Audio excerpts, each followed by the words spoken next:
Thank you so much, sir. Your views on the role of Air Force in national security, its structure, functioning, its important role in crucial times such as evacuation missions, the system of Air Force, its limitations, and your concluding remarks at how each one of us can be a part of national security was really insightful. And this is something that we do not read in our regular course books. So thank you so much, sir. I now request Arpita to introduce Air Commodore Rahul Maslekar, sir.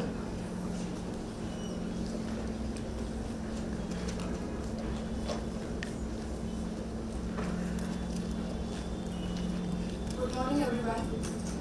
It's a great pleasure for me to introduce our esteemed guest, Air Commodore Rahul Maslekar, sir. He's an India Khadapasla alumnus, served as an Indian Air Force helicopter pilot for over 3 decades with 6,000 plus operational hours. He was pioneer in Siachen Glacier operation. He has international flying experience in Sri Lanka and Democratic Republic of Congo. He is PhD holder from University of Mumbai. He authored on role of India's military diplomacy in African nation building process. He is senior directing staff at Defence Service Staff College and Army War College. He is visiting faculty for international relations at Symbiosis School, the School of Liberal Arts, Pune. Let's welcome Air Commodore Rahul Maslekar, sir.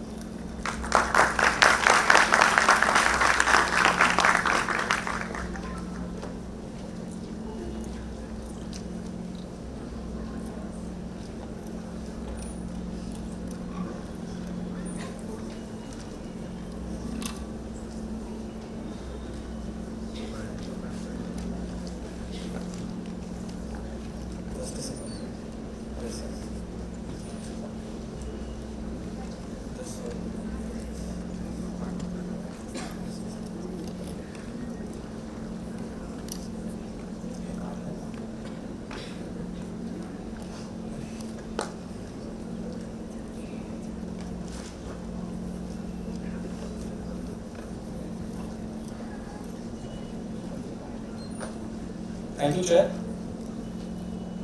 Good morning, everybody. Namaskar.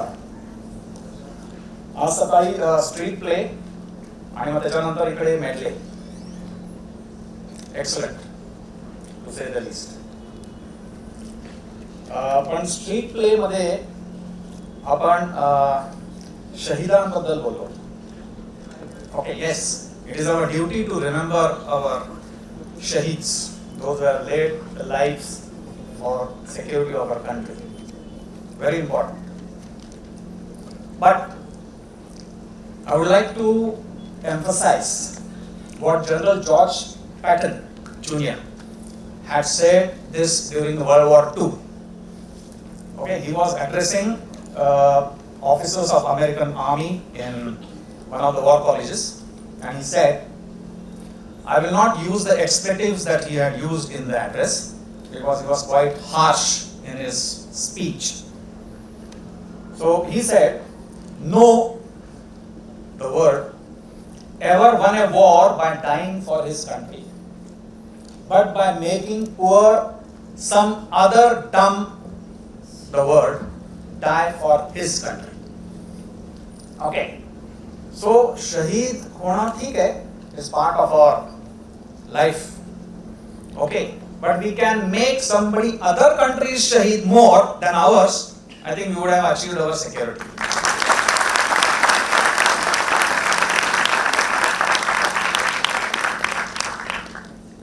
At the outset, I would like to thank Professor Apte for bringing me at this forum amongst two of my Air Force gurus, Air Marshal Gokhale, Bhushan Gokhale, we call him Bingo sir, and Bahadur sir. I couldn't have been in a better company today. And then my academic guru in Professor Srikant Parasme. He has taught me a lot about what I should say and what I should not say, keeping the strategic culture of our country, okay, while addressing any group. Okay, today's talk that I have been given reads something like this: military diplomacy in India's national security. Okay. John F. Kennedy, if I have to quote him, had this to say: Diplomacy and defense are not substitutes for one another. Either alone would fail. Defence आणि diplomacy एकमेकांना सहाय्य करतात, एकाच्या दुसऱ्याच्या विरुद्ध काम करू शकत नाही. And if only one is available, then the nation will not be able to secure itself properly. And defense and diplomacy, remember, are not oxymorons.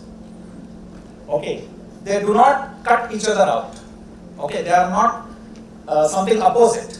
Okay, it is very difficult to understand a person who is trained to kill in armed forces or attack or strike or destroy the enemy is supposed to be engaging in diplomacy. Okay, difficult to understand, but certainly it is not an oxymoron. It is like people have, Bahadur sir had talked about, Professor Pranspe had talked about our security, national security. It goes beyond securing our territorial integrity or sovereignty. I have found this one quote, a very important quote, while I was doing this National Defence College course in New Delhi in 2010. There are so many quotes on the walls of NDC. One of them is what it says: national security is an appropriate and aggressive blend of political resilience and maturity, is human resource, is economic structure and capacity, is technological competence, is industrial base and availability of natural resources, and of course finally, national security is your military might. Unquote. Acquiring these essentials which were listed should make a country feel little more secure. However, in the ever-changing global dynamics, national security is always a work in progress.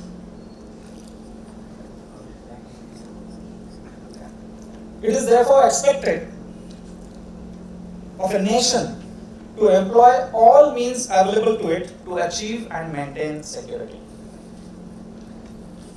India's approach to international relations is considerably influenced by its ancient culture and values. Professor Pranspe talked about that. We have ancient civilizational culture as a nation. Country likes to see the world as Vasudhaiva Kutumbakam, one big family. Maximizing national advantage and preserving the widest possible freedom of action for the state by building relations, rendering assistance to enhance capacities of the global south, resolving contentious and divergent issues through negotiations rather than by force, propaganda, or a rule of law, engendering goodwill and mutual trust is how India prefers to engage its diplomacy. Diplomacy aims to increase India's sphere of influence and alleviating hostile intents. So what are different types of diplomacy that a nation normally engages with? Political, economic, technological, cultural, and then finally defense.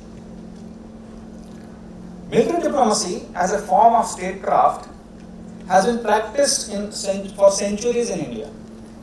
In ancient India, diplomacy was conceived as a quasi-military activity, as the king was himself the commander-in-chief. The epics of Ramayana and Mahabharata talk about alliances between kingdoms made through marriages. Before the Kurukshetra war finally started, Lord Krishna attempted conflict prevention through diplomatic parleys.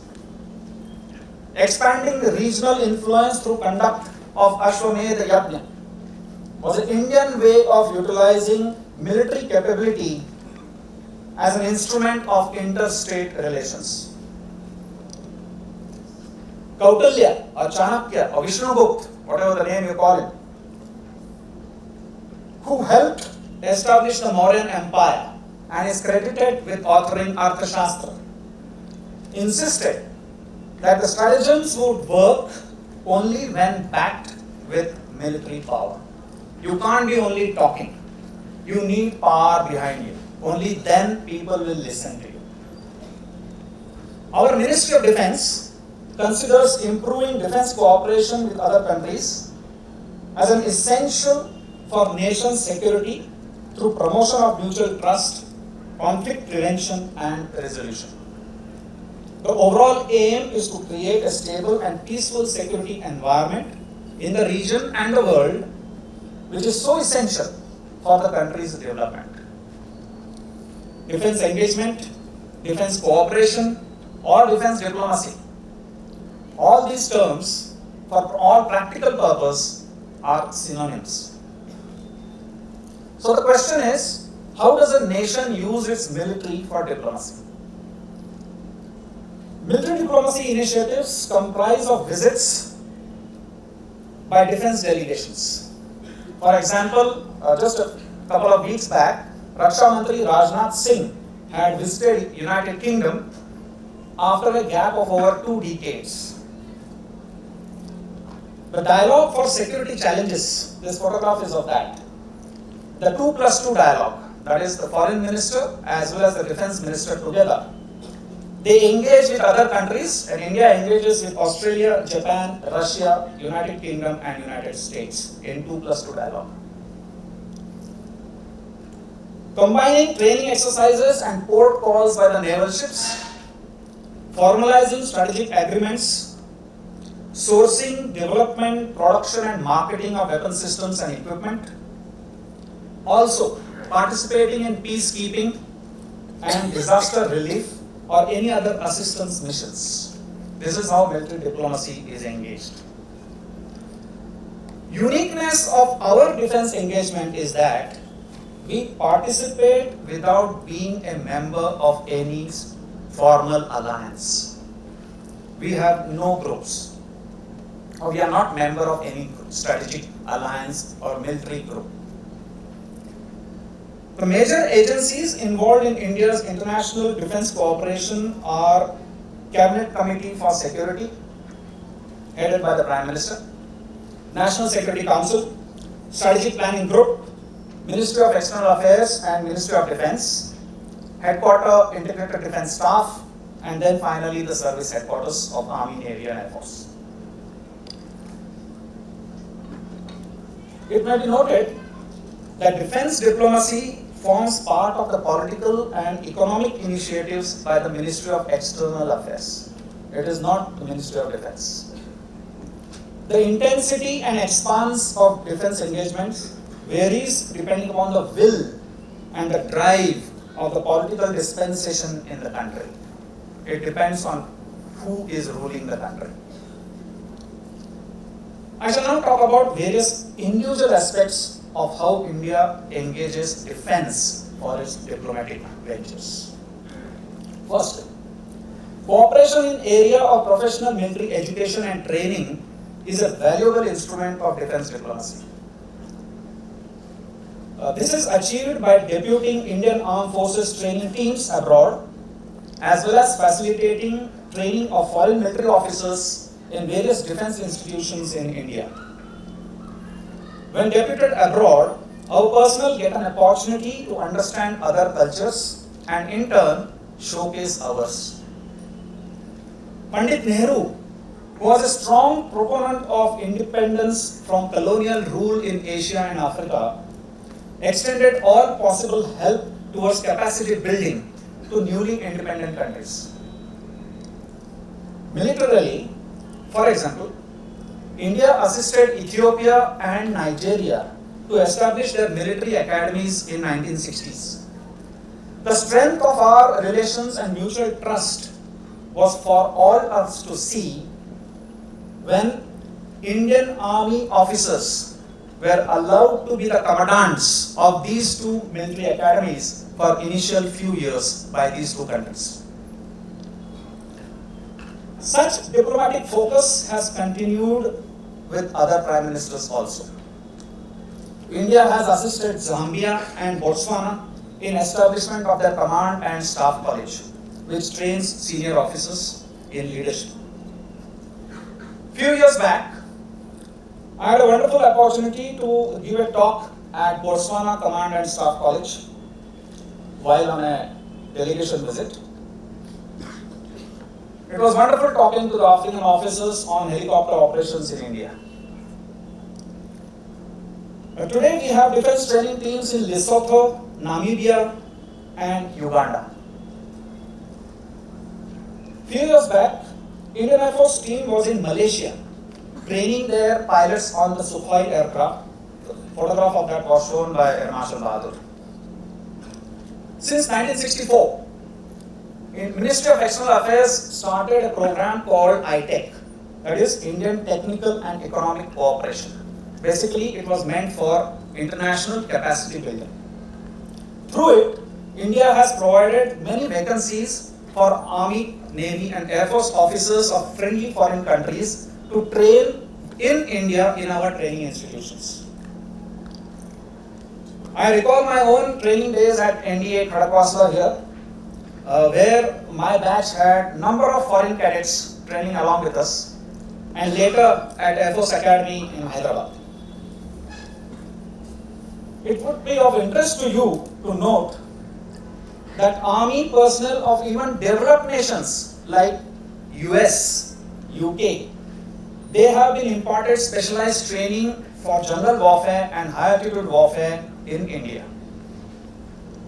Indian Navy has trained submariners from Vietnam, which is a very specialist course. The broader convergence of interest in Indo-Pacific is the driving factor for strategic proximity between India and Singapore. Professor Paransky talked about our Act East policy. Given Singapore's territorial limitations, it's a city-state.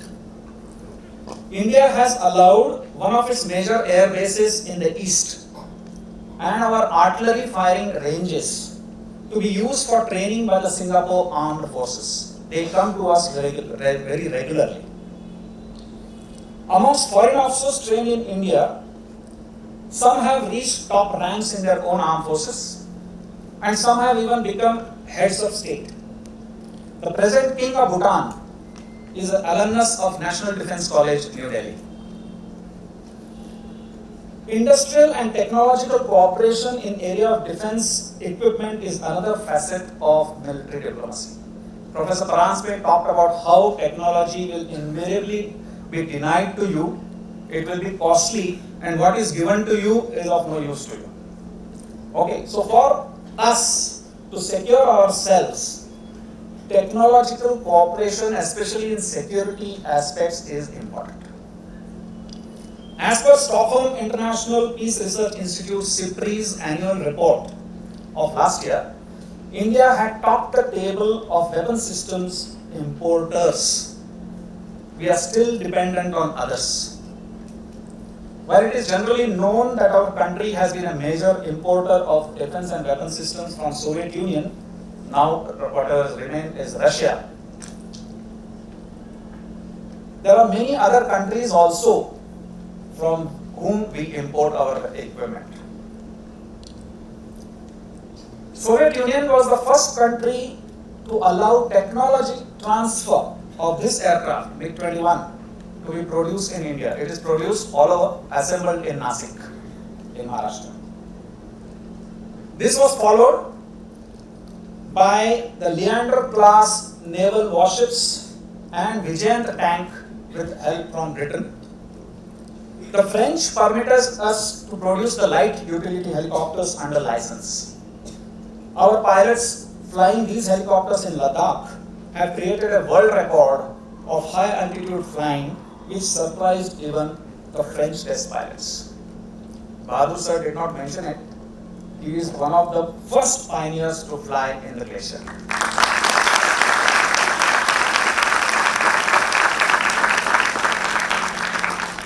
The 60s also saw German aeronautical engineers, Kurt Tank, that's the name, in helping us in design and manufacture of India's first indigenously built fighter aircraft HF-24 Marut. Marut means wind. Interestingly, India and Egypt had agreed to cooperate in joint production and development of an aero engine to be fitted in Marut as well as Egypt's own indigenously developed L-1 300 fighter aircraft. Of course, the things didn't go forward because of the wars and other constraints in Egypt, but that was the beginning of a good relationship with Egypt. Today, many private industries are manufacturing a lot of weapon systems in India with, of course, technology transfer and other assistance. Hanwha Defense of South Korea has transferred technology to Larsen & Toubro to produce the K9 Vajra, what we have named it as Vajra, a self-propelled artillery gun system. Just the other day, it was in news that Admiral Hari Kumar, our naval chief, had flagged off the Adani Aerospace manufactured unmanned aerial vehicle, and that aerial vehicle was to fly from Hyderabad, where it was manufactured, all the way to Porbandar. Today, India has also become exporter of major weapon systems such as the artillery guns and naval patrol vessels. BrahMos, the supersonic cruise missile system jointly developed by Russia and India, have been exported to Philippines. 21st century India has seen developing strategic partnership with US and other countries. Indian armed forces are now regularly participating in bilateral and multilateral exercises with foreign armed forces. Conducting combined exercises helps in strategic signaling, enables interoperability, and to learn best practices from others. Exercises are now a regular feature of India's defense cooperation. The Quad navies of Australia, Japan, India, and US exercise in the Indo-Pacific, focusing on deterrence, freedom of navigation, and disaster relief in maritime domain. What I am going to say now may come as a surprise to you. As a permanent member of Shanghai Cooperation Organization, Indian Army contingents have carried out anti-terrorist exercises with armies of member countries such as including China and Pakistan. And we call Pakistan as perpetrator of terrorism. They too practice anti-terrorist actions along with Indian Army in maybe some other country. By the way, before Galwan happened, India and China used to carry out bilateral exercises very, very regularly. One was held in 2016 at Aund military station here in Pune. Defense agreements on various security and strategic issues enable India to cater for its national interests. US has signed 4 foundational agreements, which it normally doesn't do unless the relationship is of a higher level, with India on geospatial intelligence, security of military information, logistics exchange, and communication compatibility. One can say that 1971 Indo-USSR Treaty Peace, Friendship and Cooperation was a unique agreement encompassing our security needs. Today we have defense agreements with many, many countries. There is another issue for which diplomacy plays a role, that is having overseas bases. These bases enable a country to project its strategic presence beyond its territorial limits. All major powers have foreign bases. China being the latest, acquiring a base in Djibouti in Horn of Africa. India and Oman have signed an agreement to allow access to Indian naval ships at port of Dukum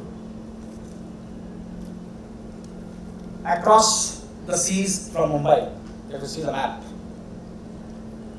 Tajikistan has allowed us air bases which are used to improve our Central Asia footprint. It was one of the air bases, the Aini air base near Dushanbe, which was used by Indian Air Force aircraft when they were tasked to airlift or evacuate Indians from Kabul after Taliban takeover. There are other examples of assistance, like Indian Navy conducting hydrographic surveys of many foreign ports. Then Mozambique in 2003 was hosting one international summit.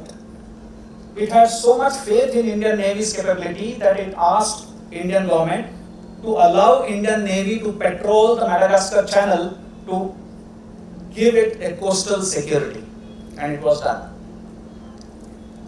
Humanitarian assistance and disaster relief operations and many other missions of assistance have been conducted by Indian Armed Forces, many times as a first responder.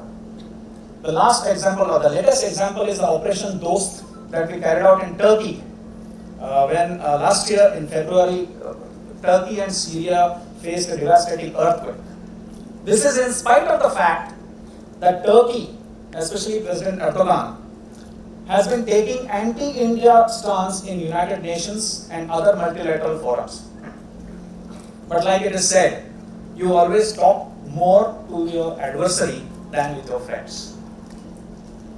1988 saw India quickly responding militarily to save Maldivian President Abdul Gayoom from rebels.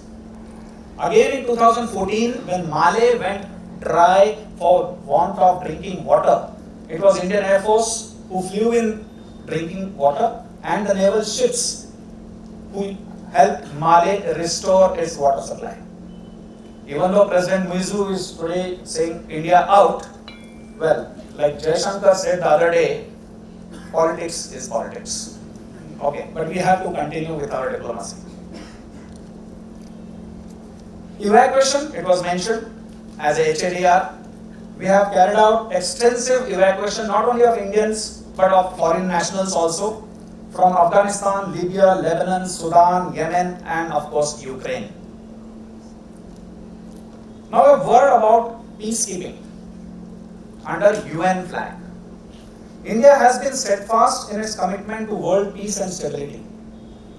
It has consistently supported UN authorized peacekeeping missions by volunteering to send our armed forces with their equipment to any part of the world, starting from 1956 Suez Canal crisis between Egypt, Israel, UK and France. In South Sudan, cattle is the mainstay of economic activity for locals. You will be fascinated to hear stories of how Indian Army veterinary doctors are helping the locals look after their cattle. And Indian Army is winning hearts while on their mission in South Sudan. UN has consistently lauded our professionalism, valor and commitment to task. The first Paramveer Chakra on UN mission was awarded to Captain Gurbachan Singh Salaria posthumously in 1962 during the Congo's first Congo crisis. Another interesting example, and I am witness to that because I was there in Congo. Indian Air Force helicopter contingents, when deputed for UN peacekeeping, it was the Pakistan Army which provided external perimeter security to our base in a place called Bukavu in eastern Congo. So far as we keep fighting with Pakistan. During Korean conflict of 1950s, India, although had not participated with fighting arms, they had contributed a medical team under UN force, as part of UN force. And after the war, India was chairman of a 5-member Neutral Nations Repatriation Commission, NNRC. Major General Thimaya, who later on became the Chief of Army Staff, he was the chairman. And India had contributed a large force, a brigade-sized force, to undertake this repatriation task. So far I have talked about benign employment of military for diplomacy. We had a mention about word coercion. Let me mention a little bit about that. Exponents of realism would like to highlight that the force is inescapable factor in international relations, whether through actual use or threat of use. Armed forces of a nation obviously are the first choice.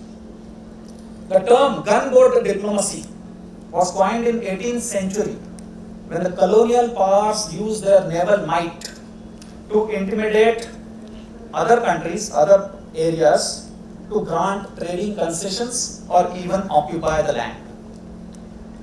US calls it big stick diplomacy.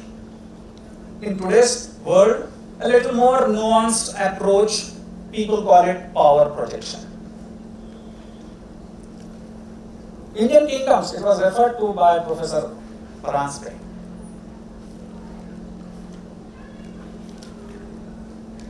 Peninsular kingdom of the Cholas. They used to trade with Far East. And a kingdom in between, the present island of Sumatra, Sri Vijaya Empire. When they tried to stall this trade, Cholas sent a naval expedition.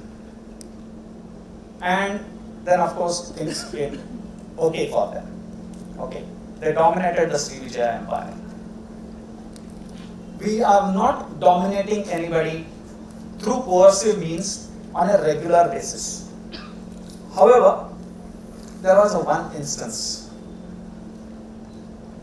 In 1987, 4th of June, Indian Air Force transport aircraft escorted by Mirage fighters dropped humanitarian aid over Jaffna city in Sri Lanka. We had gone there uninvited. So obviously it was kind of a coercion that we were trying to exercise over Sri Lanka. The mission was an attempt to signal the Sri Lankan leadership to accept the need for a negotiated settlement with the Tamils. What followed was the Indo-Sri Lanka Peace Accord of July 1987, which saw deployment of Indian Peacekeeping Force. Fortunately, I was also part of the IPKF. I was posted to Jaffna. And although not a very successful episode, okay, it did give us a very valuable political as well as military lessons. I would not be doing justice to the subject without mention of constraints and limitations of our defense diplomacy. Yes, we are still short of what we want to actually achieve. It is a fact that especially after the Cold War, our engagements have improved. Nevertheless, number of factors continue to constrain our reach and effectiveness. At the organizational level, shortage of staff in headquarters of External Affairs as well as Defense Ministry is one. For example, there are 54 nations in African continent. The 55th is yet not a country, Western Sahara, or a sovereign state. So 54 countries. We have our embassies or high commissions only in 44. And defense attaches, as far as I know, they may be coming up in now or already have position. When I was in Congo, we had only 4. Egypt, Kenya, South Africa and Nigeria. So when one wants to engage in security related subjects or military cooperation, training, we lack the experts. There are no defense attaches posted to. I will give a live example. I was in War College, Army War College at Mahu, Indore. One of the students was an officer from a very small country in West Africa called Benin. While I engaged with him, I came to know that he had to travel all the way to Nigeria, meet with our High Commission members to get a visa, because India had afforded him vacancy through ITEC. But he couldn't get a visa because there was no High Commission or Indian Embassy in Benin. And of course, defense attaché was only in Nigeria, in the entire West Africa. so far our reach and effectiveness. There is also an issue of, now this could be contentious, India's civil-military relations. Few democracies, and this is my personal opinion, few democracies have kind of overwhelming dominance of political setup and civilian bureaucracy over the military service as is seen in India. Not surprisingly, civilian bureaucracy is not very enthusiastic about giving military service greater room to conduct diplomacy or any kind of international engagement. This is clearly manifested with conspicuous absence of a senior armed forces officer being part of the team which travels with the Prime Minister on any state visit. Check and let me know if you find even a single senior armed officer, armed forces personnel, senior officer, traveling as an entourage of Prime Minister when he is going on a state visit to engage with other countries. None so far. Ajit Doval may be going, but not General Pandey or Air Chief Marshal Chaudhary or anybody. Okay, that's a fact. In the end, I think time is up. I would like to emphasize that as a country rises in its stature and power, it is expected that there will be greater regional and international demand for India's expertise in various fields, including military. India would need to take a more pragmatic and practical approach in utilizing its military capacities so that it is able to strengthen bilateral relations. Like other facets of international engagements, defense cooperation too needs to be considered as an investment for building capacities and relationships. Mainstreaming defense diplomacy is essential for India to fulfill its quest for a rightfully deserved position at the international high table. I end my talk here. Thank you and Jai Hind.